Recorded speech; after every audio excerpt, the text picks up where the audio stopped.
I end up confessing to everything. Every single one of those robberies, I confessed to.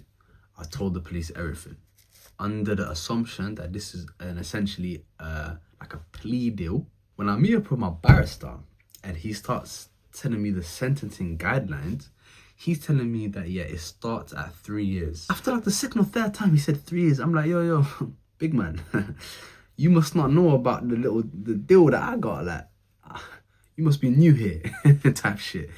I got a deal, mate. I got 2 years. The nigga looks at me like this, like, what? What are you talking about? For these sentencing guidelines, motherfucker, it's 3 years starting.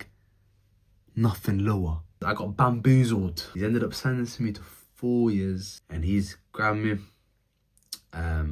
and he's taking me down into the dungeons. As I was walking down, I was just kind of like in a daze. It was just slowly hitting me, the fact that I was actually going to jail. They end up finally coming to get me, and they put me onto the prison van, which we used to call a sweatbox. I was just thinking, like, how is it gonna be? Like, how are the people gonna be? Am I gonna have to fucking get a cracking first day?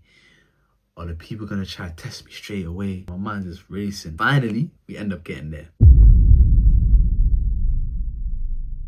So they end up processing us inside of the jail. They take us to the reception. They ended up taking us to a place called H&P Brinsford. So this is a young adults jail. So I was 18 at the time. So the way it works is like the jails are kind of split up between ages. So you have things called Young Offenders Institutes, which are normally from like the ages of 14 to like 17. So those are for like the young G's, you know, them man there, they keep them in those jails. And then you have like the young adults. So that's from like 18 to 21. So you have some jails that are just for them. And then you have what we call adult jail, we call it big man jail, which is just 21 and over, right? Some jails do from just 18 and over. Some jails have different wings, so they keep the 18 and 21s on one wing and the rest of the jail is 21 and over. And some jails just have it all mixed, right? It just depends. But this was a young offenders institution. It was a young adults jail. So it's mostly just 18 to 21-year-olds. Most of the time, those jails are the ones that get cracking the most, because it's just a bunch of young hotheads trying to prove some shit and just active, fucking angry, aggressive, always trying to prove something. The adult jails are normally a bit more calmer. Cause most of them are just grown-ass niggas just trying to do their time. They're not as fucking immature and shit, and they ain't got a lot to prove as well. They're just doing their shit, right? You're only getting cracking if it's something real. But in these young nigga jails, niggas is too fucking active, bro. But obviously, I'm coming in now. They put me through to reception. My first impression of the jail, of the reception, I'm thinking, you know, it's all right. It don't look too bad. The reception, they made it look kind of nice and shit. I had like a big TV in the reception, like a chair now. I'm like, okay, it's not too bad, you know? But they gave me some food while I was waiting, and that food was shit. It looked like mush, you know? And I was like, raw. Is this what I'm gonna have to be eating for 2 years? That shit I was kind of deep in, to be honest. I was like, raw, like, is this what actually I'm gonna be eating? And they end up taking me to the wing. So they first take you to like an induction wing. So that's where they kind of induct you into the jail lifestyle. So it's kind of, they don't just throw you straight onto the regular wings. It is kind of a regular wing, but it's called an induction wing. So you come out onto like association with the rest of the guys on the unit, but that wing specifically is for like niggas that have just landed, you know. So they'll kind of like induct you into the jail lifestyle, give you like all the applications you need. People show you like where you need to go to get your shit. If you need to go to the meds, do that. If you need to go healthcare, yeah, do that. If you need to get your any clothes, you go to there, all that shit. You know, they induct you into like the gym. They give you all like your quilts, your bedding and all that shit. So induction, you only really stay there for like 2-3 days, depending on how full the jail is. You might stay there for like a week or so. I only stayed there for one night, I think. I stayed there for one night. And then from there, they tried to move you onto the normal wing as quickly as possible. So I remember when I landed on this induction wing, that felt a little bit more like a jail, you know, than the reception. This was more like, okay, straight away I'm looking at all these guys, bare young niggas everywhere, you know. And me, I'm the kind of person like, I'm a solo dolo nigga, and I'm very, very like observant. I don't like jumping into the middle of the scene and just fucking being loud and causing attention to myself. I like to just sit back first, observe, and then see what the kind of situation's looking like first. And especially in a new environment where I've never been. But jail is a whole different story. So I'm really trying to see what's going on, you know? So I'm there just like looking around and shit. And this is a whole out of town jail as well, so there's nobody there that I know. So niggas come up to you quickly as well, because what I'm not knowing as well is that normally when niggas come in, people assume them to have shit, you know? So like, especially if you are on bail, people assume you to like have brought some shit in, like some weed or something, do you know what I mean? Me not being clued on, like I didn't bring nothing. Like I said, like it didn't even feel real. For some reason, I didn't even think I was going to jail, you know? Although I would have tried to at least bring something, you know? But me, I didn't bring nothing. So niggas come to you, like they try to chat to you, they ask you like, yo, where you from? What you in jail for? Da-da-da-da. They'll bust little combos like that. So me, I'm just kind of keeping to myself. There's a few brothers that I'm chatting to here and there, but for the most part, I'm just chatting to myself. I'm just keeping to myself, right? Boom. I stayed there for like a day to move to the actual proper wing. And that's where I'll spend basically the majority of my sentence at. So I remember when I first landed on that wing, it was like a different experience. It was like a whole different vibe. You know, like each wing has like a different color. Like the wing I was on, it with the gates and all that shit was painted like a little bit of like a red, pinkish, or like grey. And then when I went to this wing, all the gates and doors were like blue. And I was like, rah, okay, I like this wing. What's going on? F wing, residential unit 4. I'll remember that. So I land there, and then they put me in one brother's pad. Man, like gonna diz. I remember my man, fucking, that was my first ever pad mate. Birmingham, brother.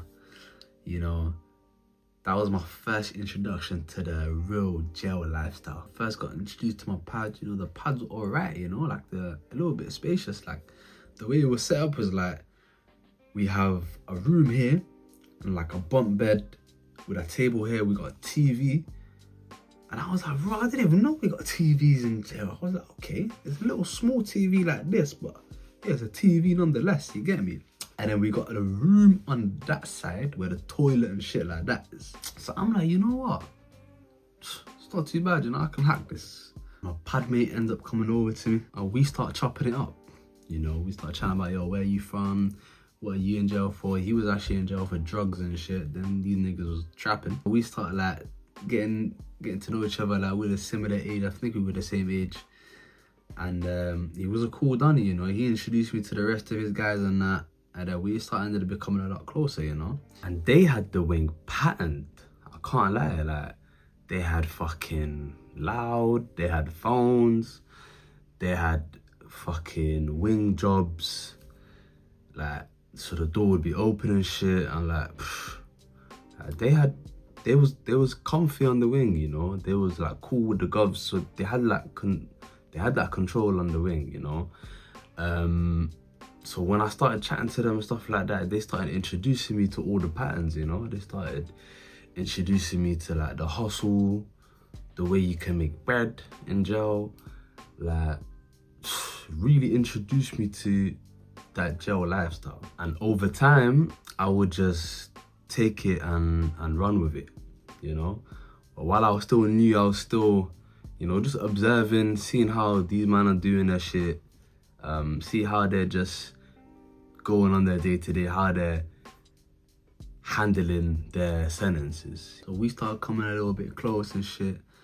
The thing about jail is that time is very, very weird in jail. Like it moves slow, but it moves quick at the same time. Like it's weird when I explain it like that, but bear with me. So it's, for example, 1 week in jail feels like a month on the outside, if you know what I mean. So you can be, 1 week goes by in jail, but you feel like you've been there for time. It can move quick at the same time, but it's just very, very weird.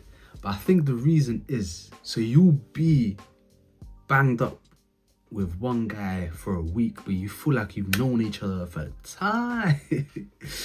But you've only known each other for a week, you know? But I think the reason for that is because you're spending so much time together. You're literally 24 hours with these niggas. Like when you first meet someone in real life, you meet them, you chop it up or whatever, then you both go your separate ways, you both go home, and you might link up again a bit after that. Like, you're not seeing each other that much. Do you know what I mean? But in jail, you meet someone and you just fucking know them. Like in the span of a week, you've had so much conversation, you know so much about the Donny. You spent 24 hours with the Donny. Do you know what I mean? So it's like time moves so much quicker in there, but it feels like it's a lot longer. It's weird, you know. But we ended up becoming close. He ends up I end up becoming chatting to a couple of other Donnies in the jail. And the thing about the Birmingham jails, which is one thing that I actually ended up getting sucked into, was it's a lot of fucking gangbanging in that shit. A lot of gangbanging. I don't know if you guys know anything about Birmingham. From people that are watching this that might be from Birmingham, know that beef is cracking over there. Like, Birmingham niggas love a bit of beef. Fucking love a bit of beef, man. And me, being a young nigga, I ended up getting dragged into that shit. The niggas that I ended up chatting to, that ended up being on my wing, they was from a certain part in Birmingham. And as we started fucking with each other and getting a little bit more tight, we end up going outside of the wing, end up seeing any niggas that these niggas don't fuck with. Eventually, I end up just getting involved, you know? That's just how it kind of was. Like, it ended up becoming a little bit of like a family type shit. Like, if we on the wing together, if we fucking with each other, then we fucking with each other, you know? And it's a kind of thing where like we don't watch each other fight. Like, that's the kind of shit that I was on back then. Like, I would never watch the people that I fuck with fight. Like, if I'm getting involved, you know? But I ended up going a little bit too far with it, because I ended up getting dragged into a whole nother city's beef that's not even mine. At the start, I was just like, yeah, this is how it is. We're here, we're riding, and we're smoking anybody that don't fuck with us, alright? But I can't lie to you, I had 2 years in that motherfucker, alright? So after time started moving by a little bit, I grew up. Like, I'll tell you now, I grew up in jail. I can't lie. Like, I spent like some formative years in there. I spent when I was 18, 19, 20. I came out there 20 years old, and I've done a whole lot of growing in that motherfucker, you know? So at the beginning, that's how it was. But as time wore up a little bit, I ended up realizing that some niggas might not be riding for you as much as you're riding for them. And sometimes you need to be looking out for yourself. For real. Because I ended up catching a whole bunch of fucking extra days for some dumb fights. I started getting banned from education. Ended up just being stuck on the wing, riding bang up, you know? Don't get me wrong, there's some ones that I don't regret, and there's, because jail is jail at the end of the day, and fights are gonna happen. I've seen fights happen over the dumbest shit. I've seen fights break out over some motherfucking wedges.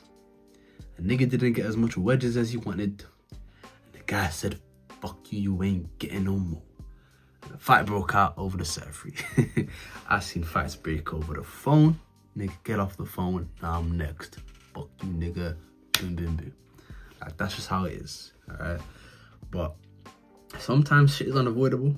Sometimes shit will go down. But there's some things that can be avoided, and there's some things that you just don't need to do, you know? But in jail, all in all, it was a mad experience, you know? I don't want to go too in depth of like all of my jail experiences, because to be honest, it's a lot. It's 2 years, you know. If you guys want, I'll like make whole separate videos of like certain story times of shit that's happening in jail, because there's a whole bunch of shit happening there. You know, if you guys want to know like actual story times of shit that went down in jail, drop it down in the comments and I'll make some separate videos about that. You know, I don't want this whole video to just be about the shit that happened in jail, because we'll be here forever. You know what I mean? And the video's already long as fuck as it is. Alright, so we're gonna move swiftly along.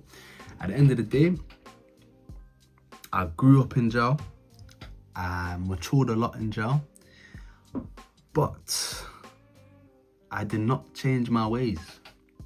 That was the main thing. Jail does not rehabilitate you. It does, it just provides you an opportunity to network with other criminals that are smarter than you, that are just better criminals than you, and just gives you a chance to sharpen up on the areas of your criminal ways that you weren't good at. So I just ended up becoming a better criminal in jail. That's all that happened. I just became a better criminal. I became smarter. I became more efficient. I just linked up with niggas that were making more money, doing not as reckless shit, and just smarter, but still criminals, you know? So I just ended up fucking basically networking in prison and just becoming better in my fuckery. Do you know what I mean? Ended up making more connections.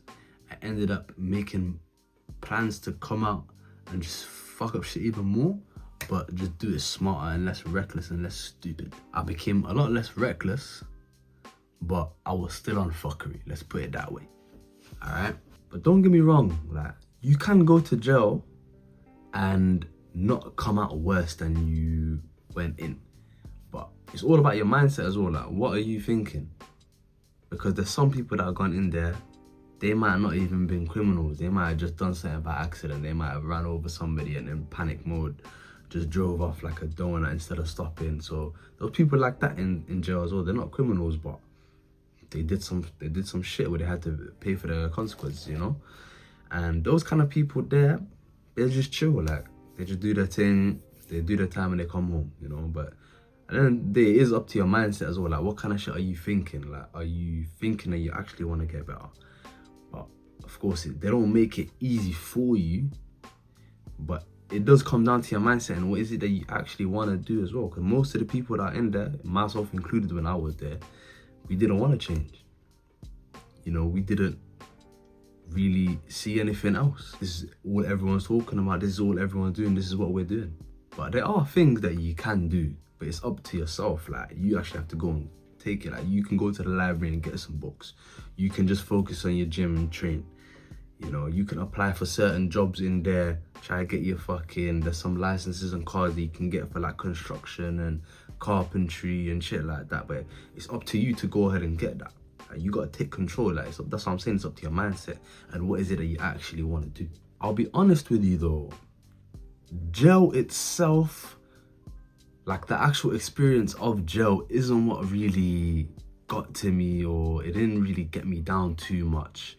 Cause for me it was calm, you know. Like, I just thought of jail as like it was just like some big boarding school where all the bad kids went to, basically. Do you know what I mean? Like, you just imagine school, all the bad kids were all in one place and they were just there living in one huge block together. Like, it can be kind of fun at times. Don't get me wrong, like, I've seen some fucked up shit in there as well, like, and had some fucked up times as well, but it's the people that kind of made it fun a little bit as well, because like, you meet a lot of people in there, like, you bust some jokes, but at the end of the day, it doesn't change the fact that you're always going back into that cell and your freedom has been taken away from you. Do you know what I mean? And it's shit. Do you know what I mean? But we made the most out of everything we had. You know, like, it's crazy. Like, the amount of shit that jail people come up with, it's crazy. Like, some shit just gets passed down, so you don't really know that the first person who came up with, like, how to make a flame in jail, how to fucking send shit from this cell to that cell after we've already been banged up. Like, people get creative in that motherfucker. Like, at the end of the day, no matter how much freedom you take away from people, like, people will always come up with ways to do shit. Do you know what I mean? So the actual jail experience, it didn't get me down too much, but the main thing was just the time. That's the main punishment, I'll be real with you. Like, you really realize how important time is. And once it starts just drifting away from you, and once it really hit home was when, like, I started, because I would be getting letters, of course, from my family and stuff. And I remember, like, getting letters from my sister, and she's telling me how much my nephew's growing up and shit. And that shit, I remember that shit really got to me. I'm just deep in, like, fucking hell, I'm just missing so much shit, you know? Like, I'm missing seeing my little nephew grow up. I'm missing key moments of his life and that. And I remember the first time that he came to visit me in jail as well. It was a big thing. Like, I was getting excited and shit. Like, they managed to get him on the list, and he was still young at the time. I think he was probably like 2 years old or some shit. And at the time, I hadn't seen him for probably close to a year or something. And my sister, my brother-in-law brought him in and stuff, and I went up to like hug him, and he kind of like took a step back and started hiding behind his mum. And that shit hits you, like, raw, like, your own nephew's backing away from you, car. You've missed so much time with him, he might not even recognize you or something, do you know what I mean? Or you're just scared. Obviously, it's a whole, like, different environment and stuff, like, but that shit hits you, do you know what I mean? Like, that's the shit that hits me. But, of course, over time, you know, he started getting used to it, and then it started coming up to when he started running towards me and shit. So it was cool, but the main thing is the time, you know, the time that gets taken away from you. Like, 2 years in, when you just hear 2 years, it doesn't sound like a lot. But once you actually get 2 years taken away from you, that's when you're really deep. Like, time is huge. 2 years is a lot of time. It's a lot of time. So much shit can change. So much shit can happen in 2 years. But, you know, jail, to wrap it all up, it is what you make of it, you know. Like, it's a fucked up place, don't get me wrong. Like, I've seen some fucked up shit in there, but for the most part, it's how you handle it, right? Like, for some people, they had it bad in there. Like, they had it real bad, but it's because of how they handled it. They came in there trying to act all bad, trying to be all loud and shit, just made themselves a target. If you do all that, people will want to test you. And then if you ain't about what you saying, if you ain't as cut as how you would portray, then niggas will fucking take the piss. Niggas will tax you, extort you, smoke you, bully you. Do you know what I mean? But it's all about how you handle yourself. Like, I've seen niggas that are skinny as fuck, like a toothpick, but they had the heart, and they just stood on business, and niggas didn't fuck with them.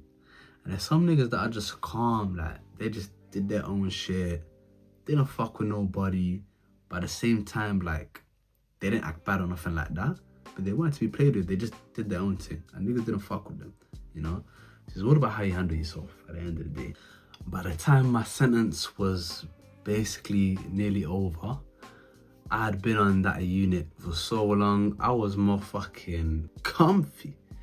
I had my pad all laid out like a bachelor pad. I had the fucking everything I needed. I was just living comfy in there. I knew all the govs. I'd basically been there the longest. Because if you get any longer than 4 years on that jail, because it's 18 to 21, you get shipped out. So my sentence was basically the maximum that you could have in that jail.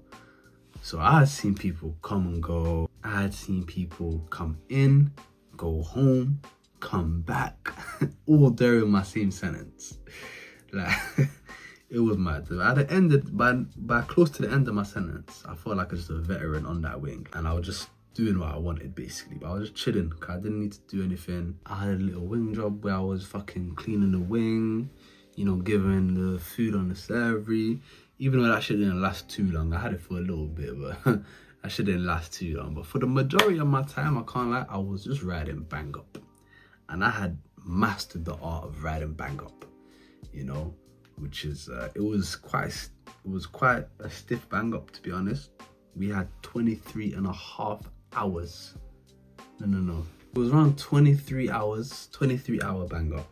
You know, we had a 45-minute association where you had to fit your shower, where you had to fit your phone call and your yard time all in.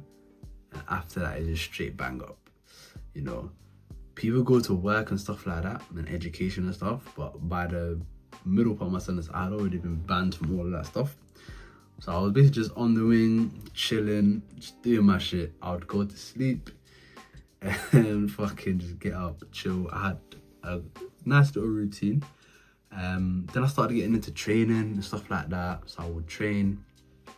We used to like bang up a whole lot of push-ups, dips. We'd fill up 2-liter water bottles and put it in pillowcases and use that as dumbbell curls. We used to do that. And then I started getting into a nice little training regimen because we didn't have a lot of gym as well because the jail was trash. We had gym like once a week. So we had to make the most of what we had, you know. So I used to get into my training shit. After going into a nice little routine, I would time my sleep schedule with the TV schedule, with the schedule of the prison. And then also, with time started going on, we just started getting our own stuff. Like we had PlayStation 2 in there, which we used to use as a sort of DVD player and a game set. So we had a whole bunch of box sets where you should watch that kind of stuff. So the time would just go like that, you know? And with me, I'm very good at just not counting the days. Like people used to have calendars on a wall, crossing off days. And then get to the point where I remember I had one cellmate where he would cross off today, yeah? And then he would sit back down in the bed. And then he would come back up and then look at the calendar again like, well, might as well just cross off tomorrow as well, you know? And my nigga, today ain't even finished yet.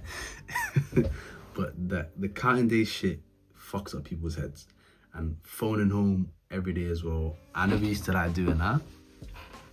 Even though sometimes it used to get a bit bad because, yeah, my mom and shit, they would want me to talk more, but me, I didn't like phoning home too much because it was kind of like, you know, you kind of tap out and then you kind of forget everything. It kind of puts you into the world of prison and you kind of just get sucked into that world, and it just helps to just forget about everything else. It doesn't hurt as much.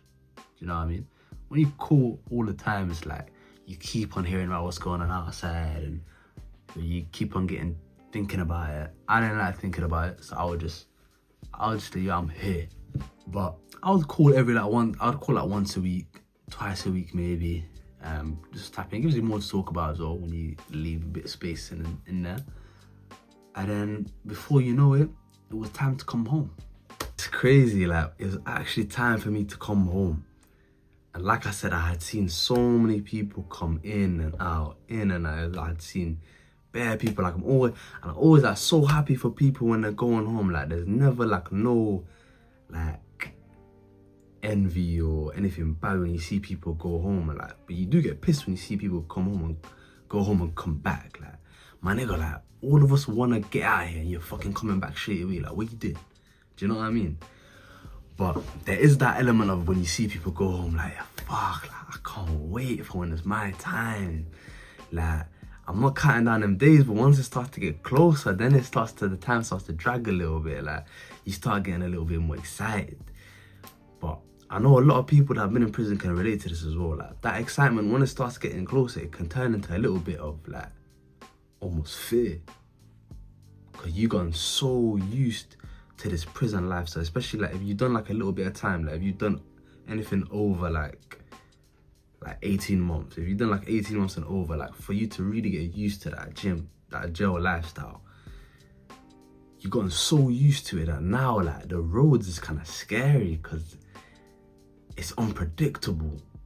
You know, jail, everything is set. You know what's happening at this time, at that time, at that time. You know what's happening tomorrow. You know what's happening. I'm getting my laundry net there and I'm getting my food then. I'm going to gym now. Like, everything's patterned. Everything's sorted.